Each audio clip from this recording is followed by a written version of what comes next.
What is up, YouTube? What is up, family? We have another Patreon request, and ça va pas être une bonne rigolade. This is the hijacking of Air France Flight 8969. Disaster breakdown. You know what? I remember this. I remember hearing this on the news. I couldn't tell you how old I was. I forgot. But I think I was old enough that I actually remember this happening. But yeah, this is, I think the whole world remembers. We remember all about this one. Is there still Air France? Yeah, that company still exists, right? Air France? I think so, yeah. All right, let's go. You know, you could tell I haven't been in France in a long time. So if I was, I would take Air France. But not if it's hijacked. But anyway, this was a long time ago. It's all been good since, more or less. Let's go.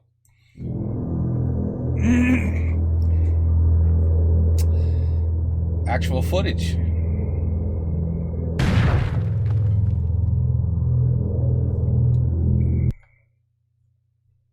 I don't remember.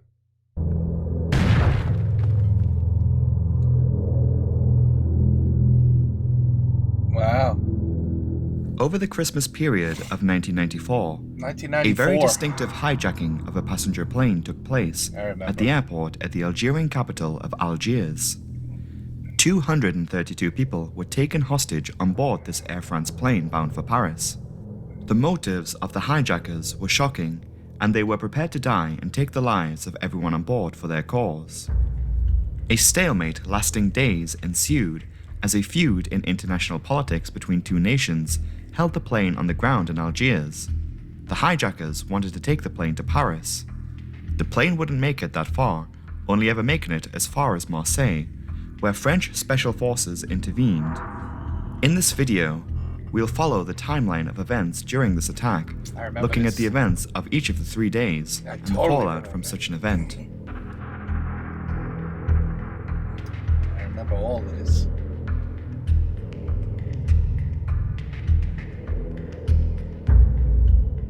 Day before Christmas. Unbelievable.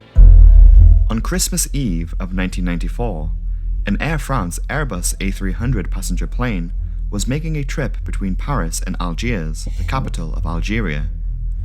Algeria in 1994 had been in a state of civil war for just under 3 years by that point. The Algerian Civil War wouldn't end until 2001. Despite this conflict, Air France continued servicing the Algerian capital. One might have questions as to why an airline would continue to fly their aircraft and crew into areas of crisis. I agree. To understand this, it's important to note that during this civil war, Algeria still had a government which was supported by France. Air France prior to 2003 was largely a state-owned air carrier, and it was in the interest of the French state to continue support to the Algerian government. Thus, these flights continued. People and goods still needed to move in and out of the country. For more information on the Algerian Civil War, please find in the description a video explaining this conflict in detail. During takeoff and landing at Algiers, ground-to-air missile strikes were not out of the question. All Air France crew members that made these Algiers flights were volunteers, knowing the risks of flying to such a precarious place. On the flight deck of the A300 was a crew of 3. 51-year-old Captain Bernard Delem was a senior pilot at Air France. He was joined on the flight deck by his co-pilot, First Officer Jean-Paul Broderie, and flight engineer Alain Bossat. The third member of the crew was necessary as this was the older variant of the A300, which required the flight engineer role. The plane would arrive at Algiers Airport in the morning. The aircraft was to unload passengers and cargo and reload the aircraft for a swift turnaround and be ready for the departure back to Paris-Orly Airport at 11:15 a.m. Passengers had boarded the aircraft as normal. Nearly half of the passengers were Algerian. Many were heading to France to visit family, with it being the holiday season. French nationals also made up a significant percentage of passengers on board. The rest were a mix of German, Dutch, Norwegian, Irish, British, American, and one passenger, a Vietnamese diplomatic attaché to the Vietnamese embassy in Algiers, 48-year-old Bui Giang To. All appeared to be normal as the final passengers board and the flight crew were preparing for the flight ahead. Shortly before departure, however, 4 men who many passengers would describe as being in their early 20s boarded the aircraft while the air stairs were still connected to the front of the plane. They appeared to identify themselves as police, dressed in blue uniforms branded with the logo of the Algerian national airline Air Algérie. The men boarded the plane armed, as noted by flight attendant Claude Bonniard, with Soviet Kalashnikov assault rifles, Uzis, grenades, and even one was in possession of dynamite. Despite this, they initially did not appear threatening, and this was asserted by the fact Despite this, they did not seem threatening? What? that they stated that they were there to perform a passport check. These men, Oh, as they were acting like the police, they didn't seem threatening. But somebody should have probably figured, wouldn't they only need a pistol if they were police? Anyway, if you haven't caught on, were not police, but in fact were a group of 4 hijackers from the Armed Islamic Group or GIA Mujahideen of Algeria. I would like to make note of something. This was a terrorist group, not representative of Algeria. I ask you as viewers to remain objective in your assertions. Any comments on this video deemed to be harassing, threatening, or intimidating towards marginalized groups will not be tolerated and your comment will be removed. The GIA had been formed following a military coup which took place in 1992. The group had been employing tactics of kidnappings and bombings against the Algerian government, which was backed by France. They saw Air France as an entity of the French state, and so deemed Flight 8969 as an ideal target for hijacking. Their intention was to use the plane as a bomb to be blown up over the Eiffel Tower. The passengers and crew were obviously unaware of this when the men first boarded the plane.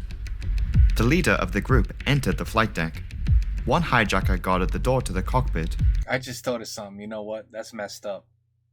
They wanted to use the airliner as a bomb. And when we had the most insane day that I can ever recall, 9/11, everyone was shocked that a terrorist would think to use a plane as a bomb. And that when they were building the World Trade Center, both buildings, the Twin Towers, not the World Trade, what the hell am I talking about? When they were building the Twin Towers, they said no one ever even put into the equation of safety when you're building these things that, oh, wait a minute, what if a plane was to crash through here with thousands and thousands of gallons of fuel? But in 1994, there was your hint. That's what their plan was. So it's kind of weird now to hear everyone was so surprised with 9/11 that someone could use a plane as a bomb. It was already thought of. While 2 other men began walking through the cabin pretending to perform a passport check. Captain Delem would make a PA announcement. Algerian military stationed at the airport began having suspicions as Flight 8969 should have departed by now. They decided to mobilize the Algerian Special Intervention Group. To locals, they are colloquially known as the Ninjas. Upon discovering that Algerian authorities have acted on the flight's delay, the hijackers swiftly revealed that they were Mujahideen, the leader announcing, "Allah has chosen us to die, and has also chosen you to die with us. Allah guarantees our success." The man who was quoted shouting this was 25-year-old Abdul Abdallah Yahya. He was a former greengrocer in Algiers turned militant. One of the men, simply named Lotfi, insisted that their new hostages follow Islamic law and found that women with uncovered heads was intolerable, as was men and women sitting together and sharing lavatories. Thus the cabin was segregated. Wow. Very quickly, an international crisis had mounted. The French Prime Minister of the time, Edouard Balladur, had been called back to office from his Christmas vacation and immediately was on the phone to the Algerian government. While on the ground in Algiers, 2 hours had now passed since the hijackers boarded the plane. They demanded to speak to the tower from the plane's radio. Yahya, over the radios, announced, "We are soldiers of mercy. Allah has selected us as his soldiers, and we are here to wage war in his name." An Algerian government minister had arrived at the airport to negotiate with the hijackers. They demanded the release of Abbasi Madani and Ali Balaj, two leaders of the Islamic Salvation Front who had been placed under house arrest. That group had been recently banned in the country. They were then told that if they wanted to talk to the Algerian government, they must release children and elderly passengers from the plane. The hijackers did not comply and demanded that the plane take off. The Airbus, however, was not going anywhere. The airstairs were still connected to the plane, and by this point, Algerian special forces had vehicles surrounding the plane. A ground power unit was not connected to the aircraft. Instead, the A300 was getting its power from the auxiliary power unit, which was left running. The auxiliary power unit, or APU, is a small jet engine mounted at the rear of the plane. It generates power using the plane's fuel supply to allow the plane to be powered independently from the ground. The hijackers want to leave for Paris to hold a press conference, but the Algerian military won't let them and does not concede to any of their demands. Their desire to hold a press conference is interesting, as it was likely not their intention, instead using it as a decoy to get the plane in the air to use it as a bomb. In this situation, the captain and other flight crew members are not fighting the hijackers. It would be counterproductive to do so given their firepower. In a 2005 documentary, Captain Delem noted that in a hijacking situation, the role of the crew is to keep peace, earn some of the hijackers' trust, and keep drawing the situation out to buy time. Yep. The captain was then forced to ask for the airstairs to be removed, but still the Algerians do not concede. When the hijackers initially posed as police performing a passport check, it was noted that a member of Algerian law enforcement was on board. He was approached by the men and asked to leave the plane. The door was opened. He was then shot and killed as he entered the airstairs, becoming the first passenger to be murdered on the flight. That's messed up. I didn't know anybody died. I really didn't. Few passengers were aware of this I forgot. at first, the flight crew having no idea that one of their passengers had just been murdered by the hijackers. It was not until a flight attendant was allowed to enter the cockpit that the news was shared with Captain Delem. In France, the French government insisted to Algeria that they either intervene or allow the plane to fly to another airport in Europe, suggesting the airport at Palma on the Spanish Balearic island of Majorca. From the perspective of the Algerian government, they did not want foreign intervention to solve an Algerian political crisis. However, given that this was a French-registered plane with a significant number of passengers being French, and most passengers being French-speaking civilians, an international crisis was mounting. The situation in Algiers was at a stalemate. The hijackers want to leave, but authorities are not budging. It was becoming clear to those on board, especially among Air France crew members, that things were not going well for the hijackers.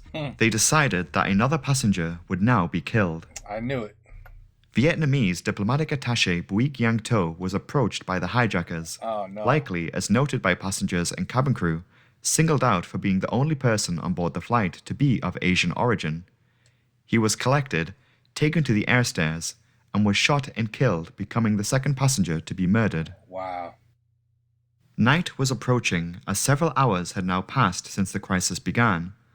As the dark sky loomed, the plane was lit with spotlights. The pilots would attempt to talk and hold conversation with the hijackers, but the plane was not going anywhere.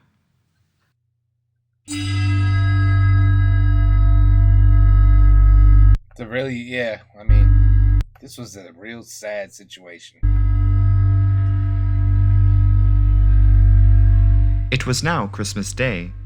During the night going into December 25th, Spanish authorities allowed France to station French counterterrorism forces, the GIGN, at Majorca Airport. The GIGN was allowed to board a similar A300 to familiarize themselves with the aircraft layout.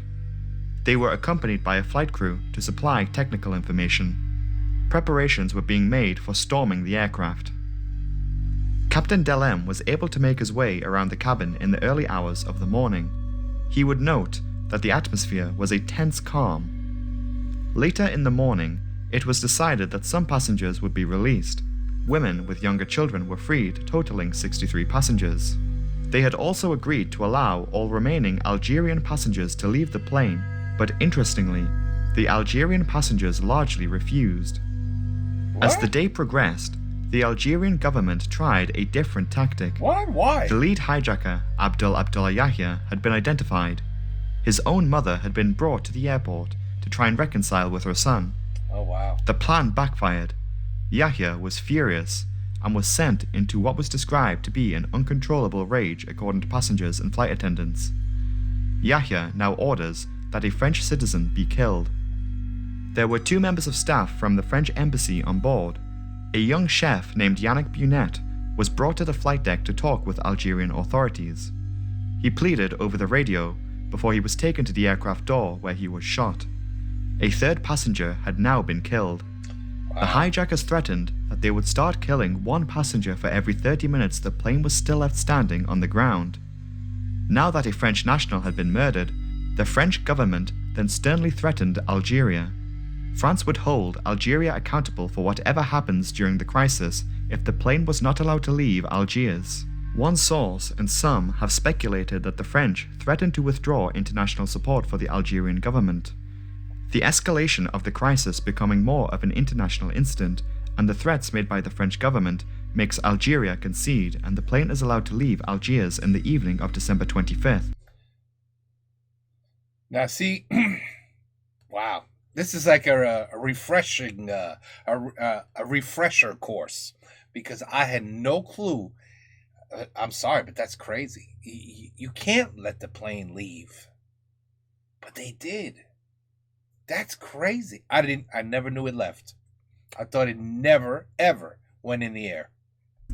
39 hours after the crisis began, I can't. Air France Flight 8969 would make its way to Marseille on the southern coast of France. Because the plane had been on the ground for so long with the APU running, it had drained a significant amount of its fuel supply and now can't make it to Paris. The hijackers agreed to refuel in Marseille. Wow.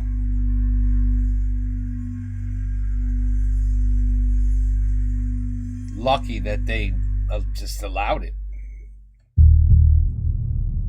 Air France Flight 8969 began making its approach to Marseille's airport in the very early hours of Boxing Day.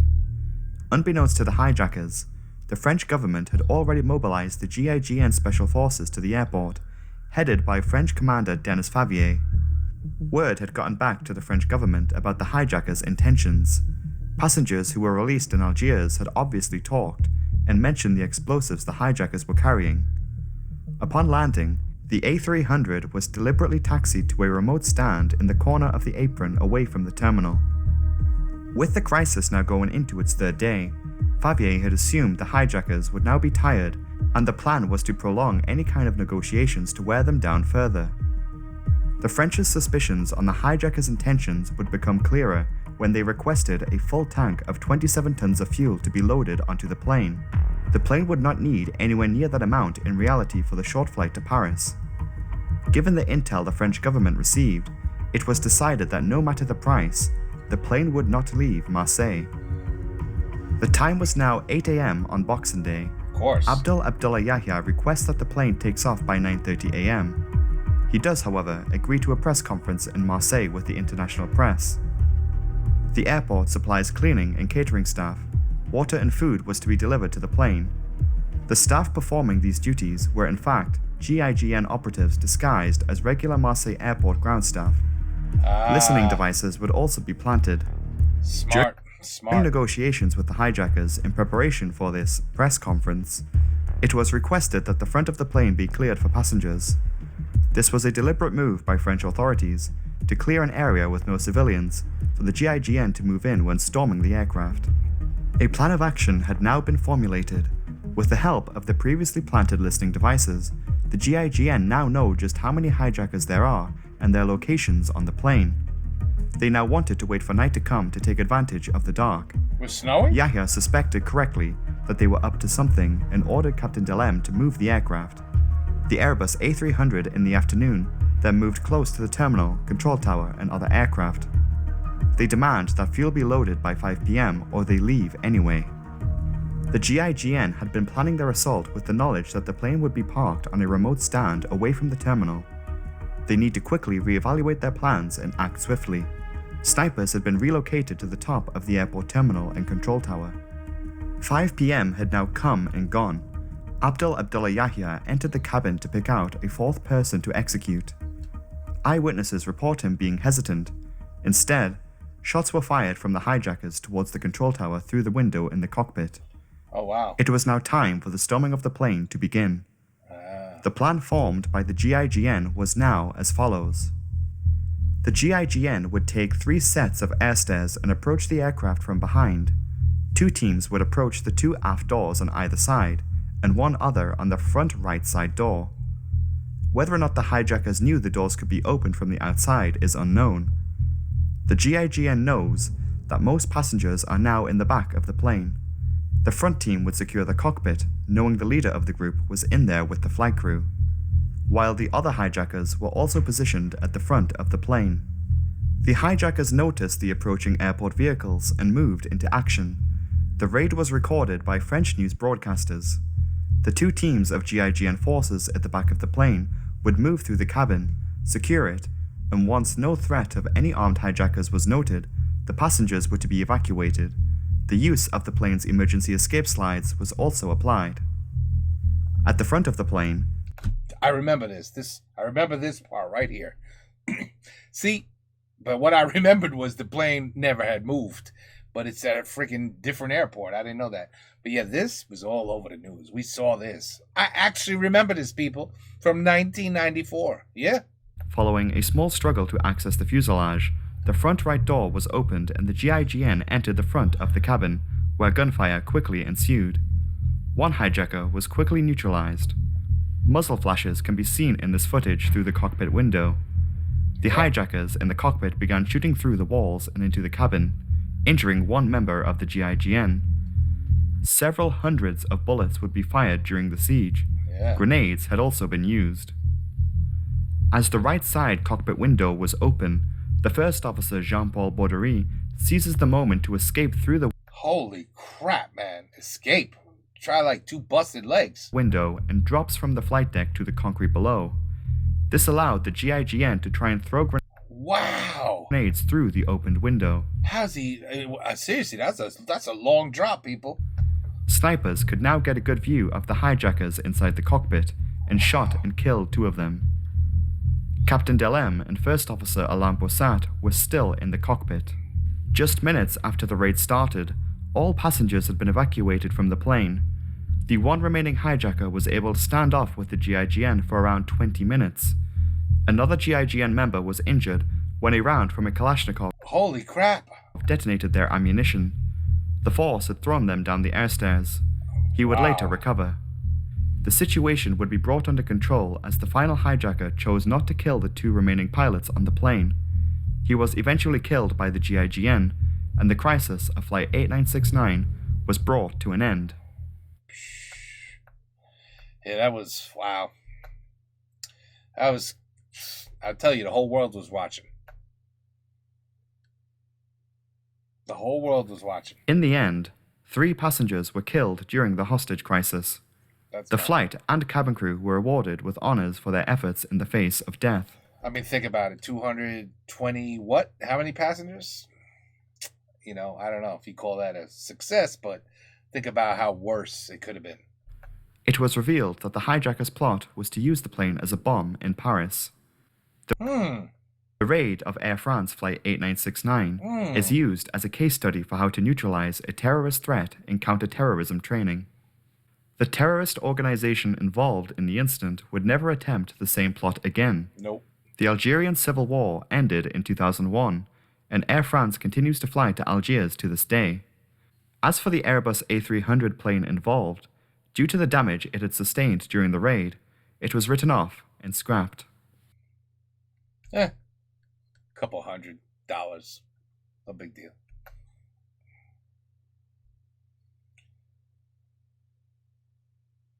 Hello, good evening everyone. I hope you're all well tonight. Thanks for making it to the end of another long video. I certainly didn't expect this one to be as long as it is, but here we are. A couple of things to note here. From Sunday the 5th of September, I will be taking a week off. I am going to try and make sure that I can get a video ready so that there will still be a video that following week. I have a feeling this has passed. He's not taking a vacation. He's not. It's not happening. Not right now. But I'll keep you posted on the community. It's not a bad idea. You know, I'm going to be going to Florida for 3 days myself. So, yeah, it probably won't be videos for, like 2 or 3 days. Just figured I'd do what he's doing. Tab if anything changes. Yeah. I am also looking for a bit of help from anyone. All right, guy. All right. Is that with the whole other million? Oh, okay. We get it. We get it. If you like him, I liked him. I thought the video was great. Definitely go over and subscribe to his channel. That's how it works. If you like the videos, you go. I always put in my description the video, the original video location. Always. So you don't have to look at me. You can say, hey, I don't know who the hell is this stupid American here. I want to watch the video on my own. You go to the link. Boom. There it is without me, So he's right. I mean, if you like it, if you're cool with it, go support him. Absolutely. But it's just so messed up that I visually remember, and it's a long time ago, people. We're talking 30 plus years now, over 30. And I have a horrible memory. Horrible. But I remember that scene. The ninjas, as we call them, going in, explosions happening, and before you knew it, it was over. But I didn't know that 3 people had died already. I did not know that. And honestly, I would have never let the plane leave, period. You cannot let a hijacker ever have control of a plane in the air. Otherwise, yeah, you don't need me to tell you what could happen. But anyway, disaster breakdown, Air France. Yeah, like I said, pas une bonne rigolade. This was serious stuff, and it's sad stuff, but it's also incredible how, you put a plan in place, you execute, and in their case, nobody died because of them. You know what I mean? Them breaking in, somebody could have went crazy with their machine gun, taking out like 50 passengers. But everybody that died was not because of the break-in, if you think about it. They were just saying, hey, you know what? Plane's still not moving. We're going to keep shooting people. But see, right then, they're like, all right, they're going to kill somebody every 30 minutes. I'm not letting them take off. But I don't know. I don't know why this. I don't know. I think they got lucky, honestly. I think they got lucky. Because when that plane was in the air, the hijacker could have changed his mind. So, you know what, Captain? I want you to fly down into those buildings right down there. See the ones right there on the left? Forget the runway. I want you. You know what? I'll take control of this. But see, maybe these guys didn't have any training. But you could still distract the crap out of a captain. You know what I mean? Pull down on it, whatever. I still say it could have been worse. Far worse. But very interesting video. I didn't even know this video existed. I just figured it was on the news. And, well, it is YouTube. They have everything, don't they? Anyway, okay. Take care. Peace out. Have a good night. And hopefully this doesn't happen ever again. Ever. For any country. Seriously. Especially mine. Don't want that shit to happen again. Peace out.